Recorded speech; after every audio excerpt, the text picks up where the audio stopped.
आप सभी का एक बार फिर से स्वागत है। दोस्तों, अपनी हिस्ट्री की बात चल रही थी, अपन पिछले वाले वीडियो से आगे चलेंगे। अब जो अपने पिछले वाले वीडियो में बात हुई थी वो अपने मिर्जा राजा जय सिंह के बाद में हुई थी। मैंने उसके बारे में बताया था आपको कि उसके बाद जो शासक बनेगा वो बिशन सिंह बनेगा। विष्णु सिंह बोलो, आप बिशन सिंह बोलो, उसके दो पुत्र हुए थे। अपन ने पहले बात कर ली थी अपनी कि जो देखो एक बार फिर से देख लो उसमें हुआ क्या था। ये बिशन सिंह था। कौन था? बिशन सिंह। इसके दो पुत्र हुए थे दोस्तों। मैंने आपको बताया था कि इसके कितने पुत्र थे? दो। एक का नाम था विजय सिंह और एक का नाम था जय सिंह।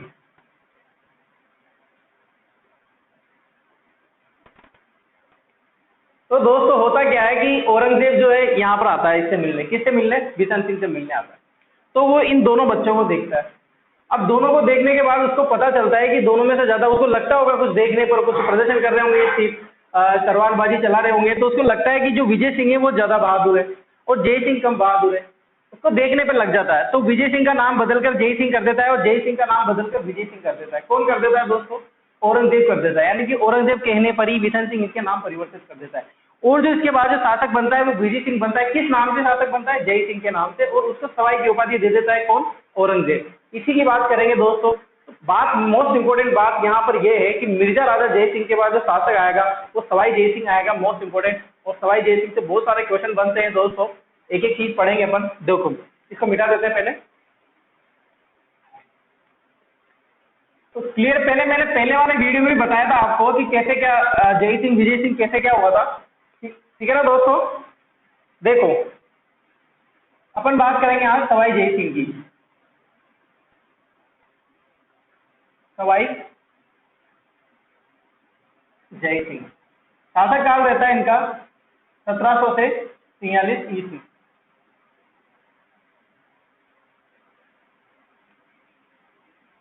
पहली बात सवाई जय सिंह के बारे में बात करें, मैं जैसे हर वीडियो में मेरे हर वीडियो में पहले लाइन यही रहती है कि आमेर की मैं हर बार आपको यही बोलता रहता हूँ कि आमेर में जितने भी शासक बने थे, आमेर में जितने भी शासक बने मुगलों के अधीन बने थे। यानी कि मुगलों का वहां पर स्थापत्य था, मुगलों के अधीन था वो।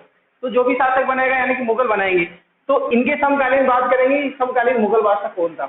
तो दोस्तों इनके समकालीन बात करें कि मुगल बादशाह कौन था, तो देखो सवाई जय सिंह रहा। ये सवाई जय सिंह। अब इनके समकालीन अपन बात करेंगे, इनके समकालीन बात करेंगे, इनके समकालीन मुगल बादशाह कौन कौन थे। तो दोस्तों सवाई जय सिंह के समकालीन मुगल बादशाह कितने थे? 7 मुगल बादशाह थे। यानी कि आमेर का ऐसा शासक था सवाई जय सिंह जिसने सर्वाधिक मुगल बादशाहों का शासनकाल देखा था। तो पहला क्वेश्चन तो यही बन जाता है कि सर्वाधिक मुगल बादशाहों का शासनकाल देखने वाला आमेर का ऐसा शासक था कौन? सवाई जय सिंह। तो आप लिख सकते हैं सवाई जय सिंह ने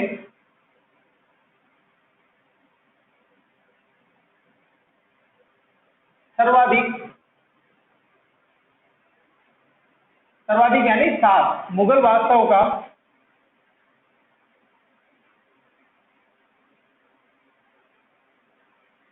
शासनकाल देखा।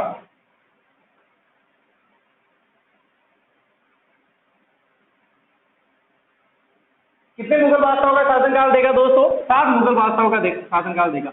अब उन सातों की बात कर लेते हैं, सवाई जय सिंह, और ये समकालीन बात हुई।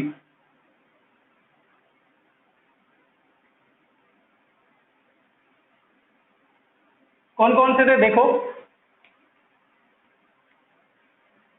पहला था औरंगजेब,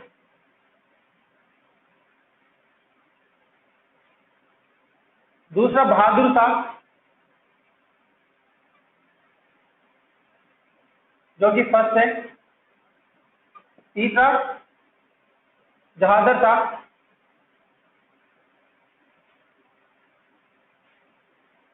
फोर्थ नंबर पे आएगा फर्रुख शेर,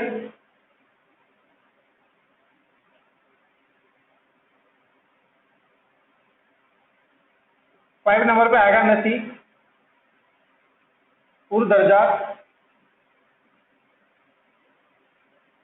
6 नंबर पे आएगा नसीब उद दौला, 7 नंबर पे आएगा मोहम्मद शाह रंगीला।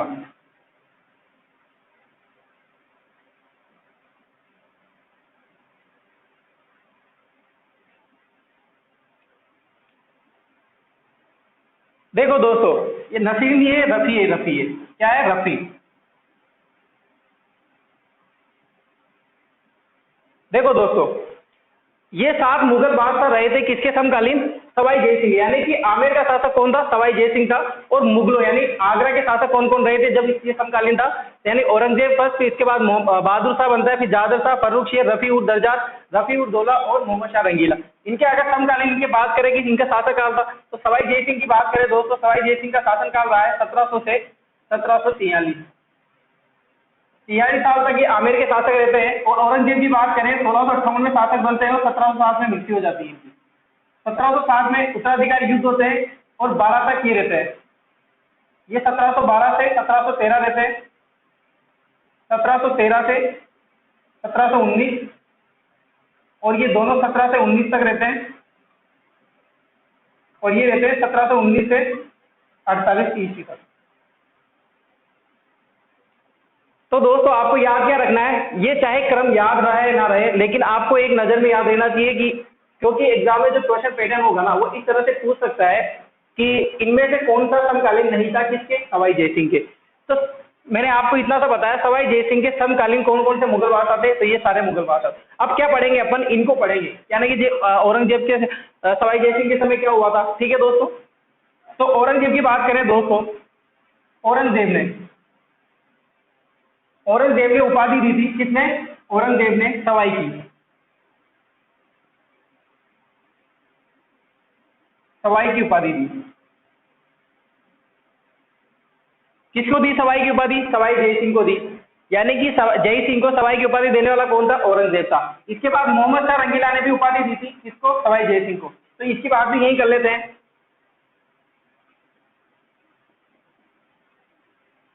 उपाधि काफी बड़ी है, राज राजेश्वर, ऊपर लिख देते हैं। उपाधि दी थी इसको राज राजेश्वर श्री राजाधिराज।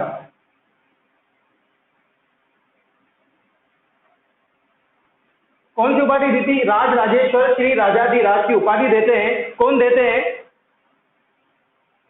मोहम्मद शाह रंगीला देते हैं। कौन देते हैं दोस्तों? मोहम्मद शाह रंगीला देते हैं। ये कब देते हैं इसको पढ़ेंगे अपन आगे। जाटों का विद्रोह का दमन किया था किसने? मोहम्मद शाह रंगीला शासक था आंध्रा का, और सवाई जय सिंह शासक था कहाँ का? आमेर का। तो जाटों का विद्रोह का दमन किया था सवाई जय सिंह ने। उससे प्रसन्न होकर मोहम्मद शाह रंगीला ने राज राजेश्वर श्री राजाधिराज की उपाधि दी सवाई जय सिंह को। तो दोस्तों ये बात हुई इसकी। अब एक एक करके पढ़ेंगे अपन, पहले आप इसका स्क्रीनशॉट ले लो।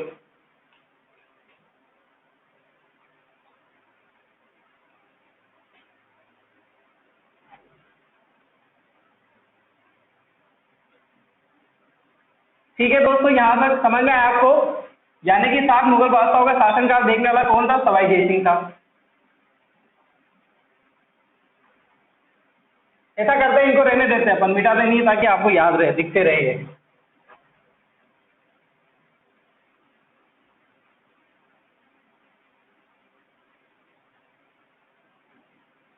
पहले पे कौन था? औरंगजेब। औरंगजेब की बात हो चुकी है, अब दूसरे पे।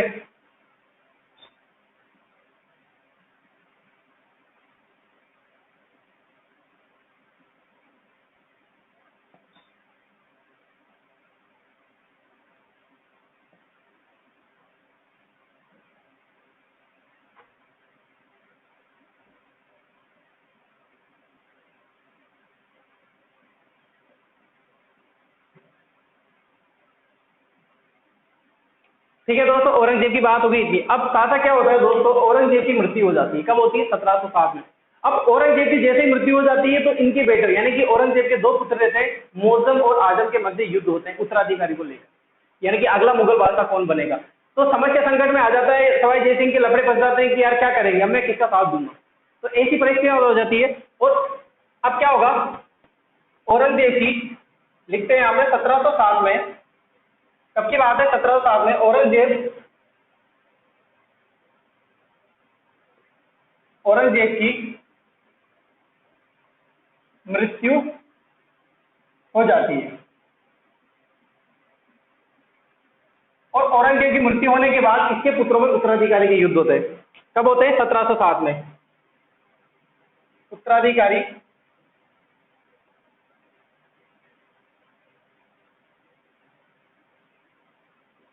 कब होते हैं? 1707 में।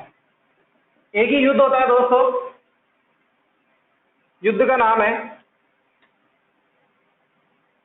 जाजम या जाजों की बोलते हैं इसको।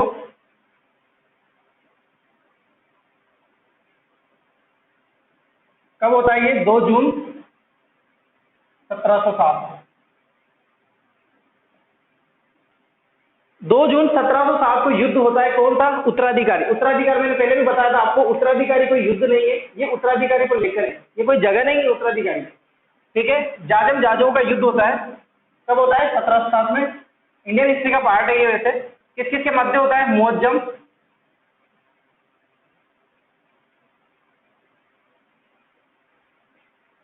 आजम के मध्य। मुअज्जम और आजम कौन रहते हैं? दोनों औरंगजेब के पुत्र रहते हैं, यानी कि दोनों लड़ जाते हैं कि शासक तो मैं बनूंगा। आजम कहता है मैं बनूंगा, मुअज्जम कहता है मैं बनूंगा। तो दोनों एक युद्ध लड़ते हैं जिसका नाम रहता है जाजो और जाजम का युद्ध होता है। तो अब सवाई जय सिंह किसका साथ देगा? आजम का साथ देगा या मुअज्जम का साथ देगा? तो सवाई जय सिंह जो है साथ देता है किसका? आजम का साथ दिया सवाई जय सिंह ने।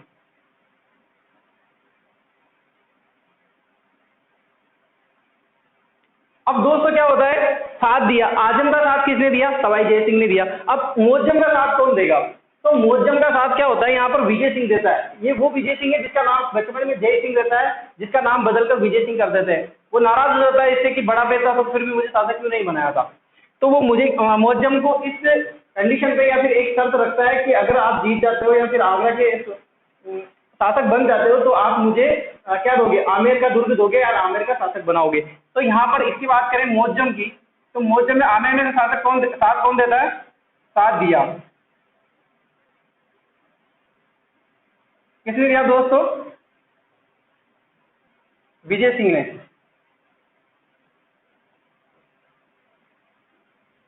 और मैंने पहले बताया था कि जो मैं पहले लिखूंगा वो विजय रहता है और आजम हार जाता है, यानी कि इसकी विजय होती है और ये हार जाता है। मुअज्जम यहाँ पर इस युद्ध में जाजम और जाजों के युद्ध में विजय हो जाता है, जीत जाता है और आजम को पराजित कर देता है। और उसके बाद मुअज्जम जो शासक बनता है वो बहादुर शाह फर्स्ट के नाम से शासक बनता है, यानी कि मुअज्जम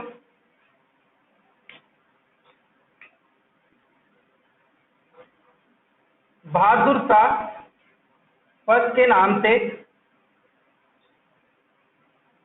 आगरा का शासक बना। आगरा का शासक बना। अब अब ये आगरा का शासक बन गया है कब? 1707 में। तो विजय सिंह खुश हो जाता है। अब क्या होगा? विजय सिंह को सोचेगा कि यार अब तो मुझे आमेर मिल जाएगा, क्योंकि यहाँ पर सवाई जय सिंह क्या है? दुश्मन हो गया किसका? बहादुर शाह फर्स्ट का। पहले आप इसका लिख लीजिए फिर बताते हैं आगे।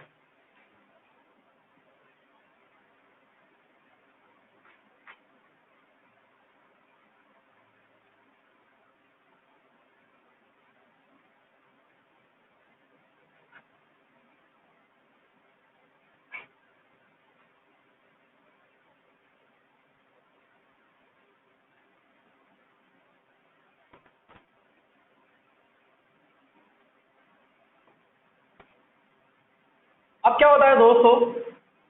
1708 में 1707 में ही 1708 में क्या करता है? बहादुर शाह फर्स्ट जो है वो आमेर पर आक्रमण करता है। इसलिए करता है क्योंकि विजय सिंह को वहां का शासक बनाना था, लेकिन विजय सिंह को शासक नहीं बना पाता है क्योंकि सवाई जय सिंह की जो है वो अलग से रणनीतियां चलती रहती है उनकी। तो 1707 में ही आमेर पर बहादुर शाह फर्स्ट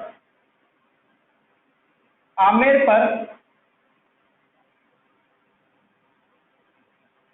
आक्रमण करता है। वह सवाई जय सिंह को पराजित करता है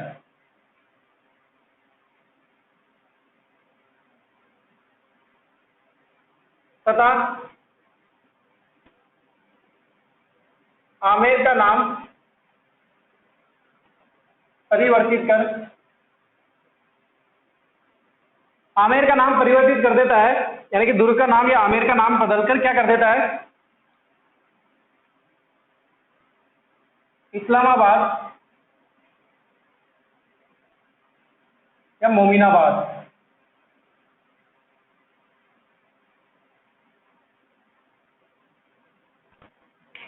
कर देता है।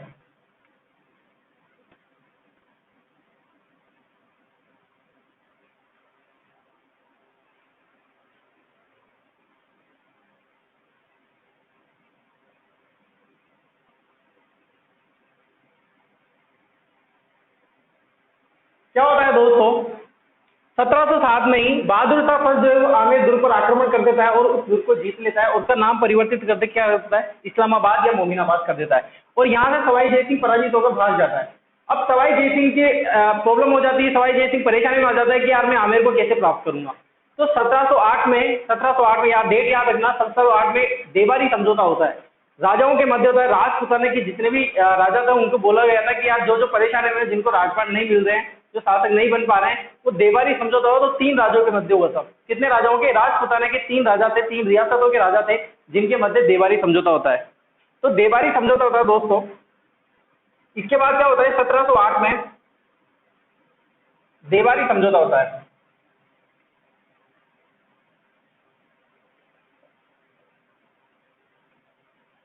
ये पार्ट अलग है। यहां पर क्या होता है कि बहादुर शाह फर्स्ट जो है वो इसका नाम परिवर्तित इस्लामाबाद या मोमिनाबाद रख के चला जाता है। अब इधर क्या, सवाई जय सिंह को वापिस आमेर चाहिए रहता है। तो सवाई जय सिंह के नेतृत्व में 1708 में देवारी समझौता होता है। किन किन के मध्य होता है, तो इसकी बात करें किन किन के मध्य होता है, ये 3 राजाओं के मध्य होता है। किन के मध्य, 3 राजाओं के मध्य, 3 राजाओं के मध्य।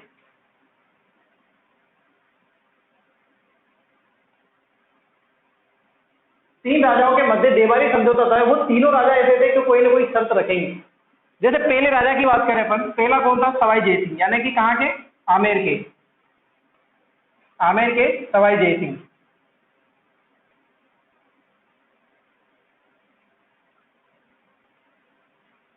दूसरे मारवाड़ के अजीत सिंह।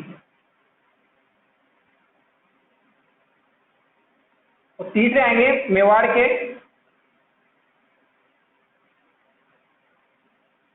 अमर सिंह, महाराणा अमर सिंह द्वितीय।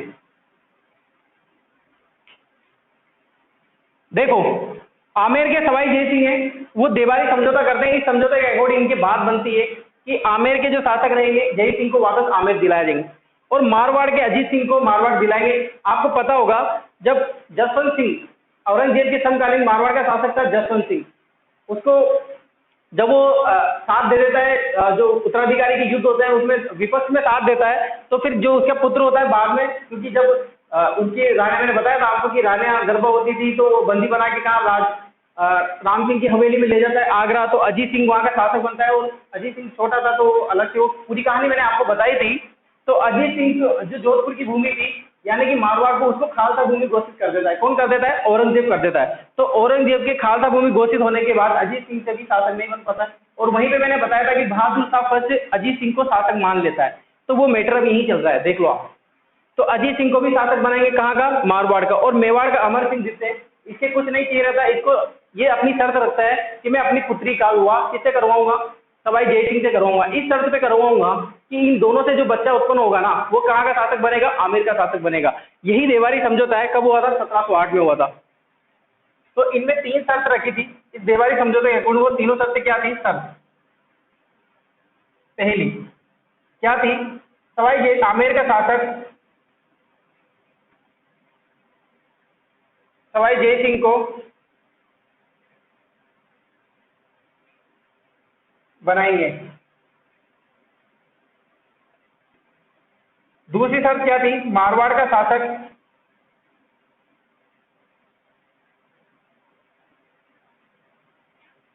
अजीत सिंह को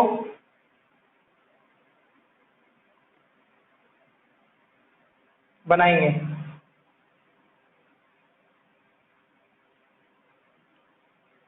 तीसरी शर्त लिखने की जरूरत नहीं है, मैं आपको डायरेक्ट बता देता हूं। क्या बताया मैंने, तीसरी शर्त मेवाड़ के अमर सिंह रहेगी, जो इसकी पुत्री का विवाह किससे होगा, जय सिंह से होगा। पुत्री का नाम क्या था, चंद्रगौरी था। उसका विवाह किससे करवाएंगे? जय सिंह से। और जो दोनों से उत्पन्न पुत्र होगा ना वो आमेर का शासक बनता है। ये रहा देवाली समझौता। ठीक है दोस्तों, पहले आप इसको लिख लो।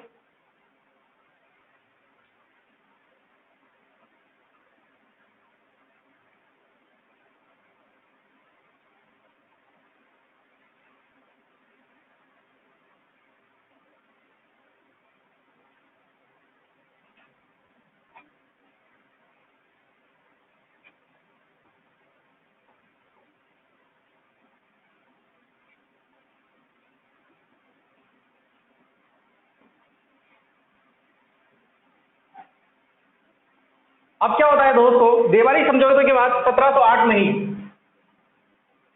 1708 में ही बहादुर शाह मुगल बादशाह कौन रहता है? बहादुर शाह इन तीनों की शर्तें माने तो उसको पता चलती है ये बातें कि वहां पर देवाली समझौता है, तीनों राजा मिलकर ये अपने अपने राज्य को मिलना चाहते हैं और अपने राज्य को, जैसे आमेर का राजा किसको बनाना चाहते हैं? जय सिंह को बनाना चाहते हैं, मारवाड़ का अजीत सिंह को बनाना चाहते हैं। तो ये बातें बहादुर शाह को पता चलती है और 1708 में बहादुर शाह तीनों शर्तों को मान लेते हैं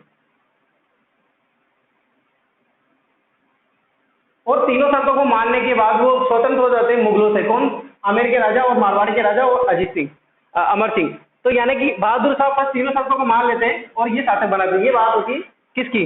बहादुर शाह की। ठीक है दोस्तों, इसके बाद बात करें जय सिंह की। 1712 में सवाई जय सिंह ये रहा। इसके बाद क्या होता है? 1712 की बात है, सवाई जय सिंह। इसके समकालीन था कौन? जहादर शाह।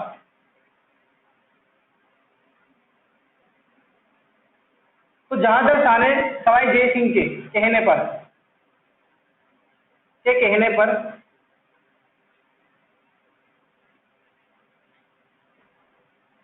जजिया कर हटाया। किसने हटाया जजिया कर? सवाई जय सिंह ने, जहादर शाह के कहने पर।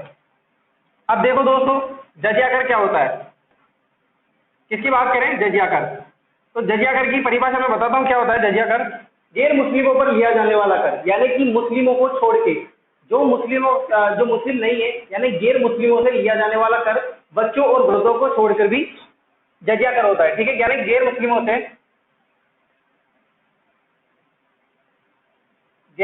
से लिया जाने वाला कर। अब सुनना दोस्तों, जजिया कर की थोड़ी सी बातें मैं आपको बेसिक बातें बताता हूँ। क्या होता है कि जजिया कर सबसे पहले किसने लगाया था? तो सबसे पहले अगर बात करें कि जजिया कर सबसे पहले किसने लगाया था, तो मोहम्मद बिन कासिम ने सबसे पहले जजिया कर लगाया था। उसके बाद जो शासक बनता है मोहम्मद बिन तुगलक, वो शासक बनता है और उसने बच्चों पे भी लगा दिया था, वृद्धों पे भी लगा दिया था और ब्राह्मणों पे भी लगा दिया था। इसके बाद शासक बनता है आगरा का अकबर ने पुनः इस कर को हटा दिया था। और अकबर के बाद जब शाहजहां शासक बनता है तब भी हटा रहा था ये, जहांगीर के बाद भी हटा रहा। और उसके बाद जो शासक बनता है औरंगजेब बनता है और औरंगजेब ने इस कर को पुनः लगा दिया था। यानी कि जहादर शाह ने सवाई जय सिंह के कहने पर जजिया कर हटा दिया। अब जजिया कर की पर्टिकुलर अपन जजिया कर की बात करें तो गैर मुस्लिमों से लिया जाने वाला कर क्या कहलाता है? जजिया कर कहलाता है। सबसे पहले किसने लगाया था? मोहम्मद बिन कासिम ने लगाया था। मोहम्मद बिन तुगलक ने इस कर में बच्चों को और ब्राह्मणों को भी जोड़ लिया था। बाद में अकबर ने इस कर को हटा दिया था, फिर औरंगजेब ने पुनः लगा दिया था। ये बात हुई जहादर शाह और सवाई जय सिंह की। आप लिख लो इसको।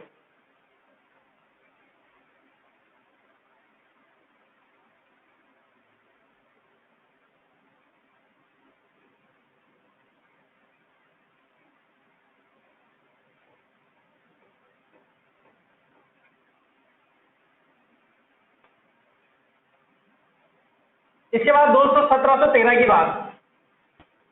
देखो दोस्तों, अपन लाइन से लाइन चल रहे हैं। 1712, 1713, 1711 लाइन से लाइन चल रहे हैं। मैं आपको बताऊंगा बात। इसके बाद बहादुर शाह की बात होगी। अब किसकी पढ़ेंगे? फर्रुख शेर की पढ़ेंगे, यानी कि सवाई जय सिंह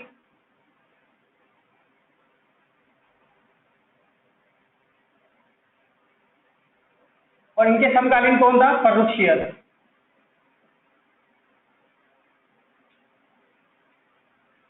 बात कब की है? 1713 की। तो फर्रुख शेर ने सवाई जय सिंह को तीन बार मालवा का सूबेदार बनाया।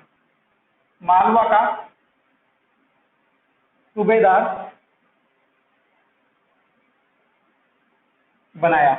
किसने बनाया? फर्रुख शेर ने। ठीक है दोस्तों, इसके बाद बात करते हैं अपन 1722 की, 1722। सवाई जय सिंह,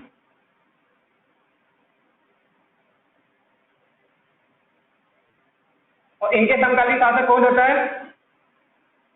रफी-उद-दौला का शासनकाल इतना इंपॉर्टेंट नहीं है, इनके काल में कुछ हुआ नहीं था। मोहम्मद शाह रंगीला की बात करते हैं। मोहम्मद शाह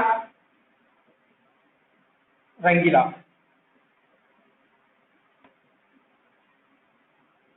बात करती है दोस्तों 1722 की। मोहम्मद शाह रंगीला जाटों के विद्रोह का दमन करता है सवाई जयसिंह 1722 में। उस टाइम मुगल बादशाह कौन रहता है? मोहम्मद शाह रंगीला। यहाँ पे लिखते हैं अपन सवाई जयसिंह ने जाट शासक कहाँ का? भरतपुर का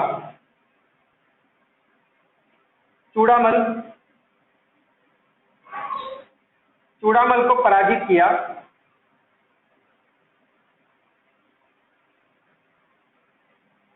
तथा बदन सिंह को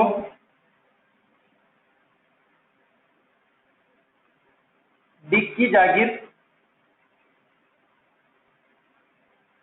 प्रदान की। यानी कि भरतपुर का शासक कौन रहता है? चूड़ामल जाट रहता है, उसको पराजित करता है और जाट विद्रोह का दमन करता है। और उसी का भाई रहता है बदन सिंह। क्या नाम रहता है दोस्तों? बदन सिंह रहता है। और बदन सिंह को डिग की जागीर प्रदान कर देता है, यानी कि भरतपुर का शासक बना देता है कौन? सवाई जयसिंह। और मोहम्मद शाह रंगीला इससे खुश हो जाता है और मोहम्मद शाह रंगीला जो है इसको उपाधि देता है, जो मैंने आपको पहले बताई थी, राज राजेश्वर श्री राजाधिराज की उपाधि देता है कौन? मोहम्मद शाह रंगीला। और सवाई जयसिंह जो है, सवाई जयसिंह वो बदन सिंह को, किसको? बदन सिंह को उपाधि देता है। कौन सी उपाधि देता है दोस्तों? ब्रज राजा की। कौन सी उपाधि देता है दोस्तों? ब्रज राजा की। आप राज राजेश्वर श्री राजाधिराज की उपाधि याद रहे नहीं रहे, लेकिन इंपॉर्टेंट क्या है यहाँ पर? ब्रज राजा की उपाधि किसको देता है? बदन सिंह को दे देता है। कौन देता है? सवाई जयसिंह, जाट विद्रोह के दमन के समय। ठीक है दोस्तों, इसके बाद अपन इसी को आगे बढ़ाएंगे, नेक्स्ट बात करेंगे अपन। तब तक ये कंप्लीट। Thank you.